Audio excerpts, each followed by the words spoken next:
So let's bring in David Nicholas. All right, David, we're seeing a sell-off in Palantir. What does that tell you about big tech and AI? Well, look, there's obviously a valuation story that we've all been talking about, but there's real earnings here. I mean, if you just look at Palantir, I mean, Palantir had one of the best quarters on record for the stock. So I think there's a lot of unknown about the future of AI.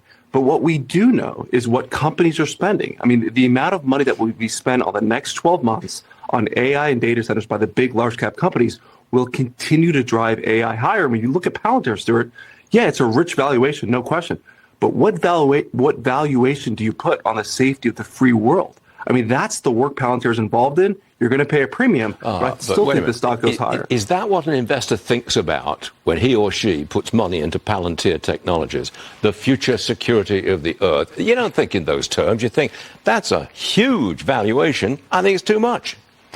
Well, Stuart, that's what Wall Street thinks about as valuation. Yeah. Ask the average retail investor.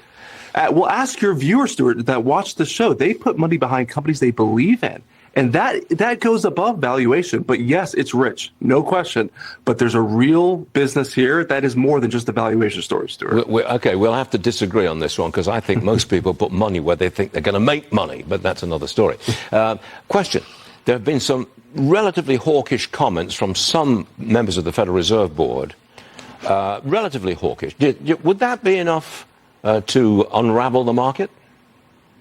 Well, look, the market, as we know, sir, has been trading up on this idea that we're going to get multiple rate cuts, that we're going to get a rate cut in December. Yep. So anything that goes, if we get government data out when it starts coming out and we see inflation heading higher and then you get a more hawkish Fed, unfortunately, that means there may be more coal in the stocking than actually Santa this year. But that's the big thing the market is waiting on. We need that December rate cut for this rally to continue, Stuart. Yeah, I can see that one. Next one. Kudos to you. You recommended IREN, I-R-E-N. Last month, it was then $37 a share. Well, IREN's done a deal with Microsoft, and now they're at $64 a share. Do you still like them? Are you going to buy some more? Yep.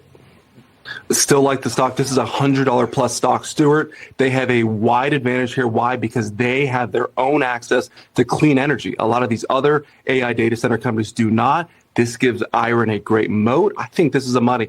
Buy any dips that you see in IREN because I think the stock continues to head higher, Stuart. Any other dips? I mean, there's a lot of dips in big tech this morning.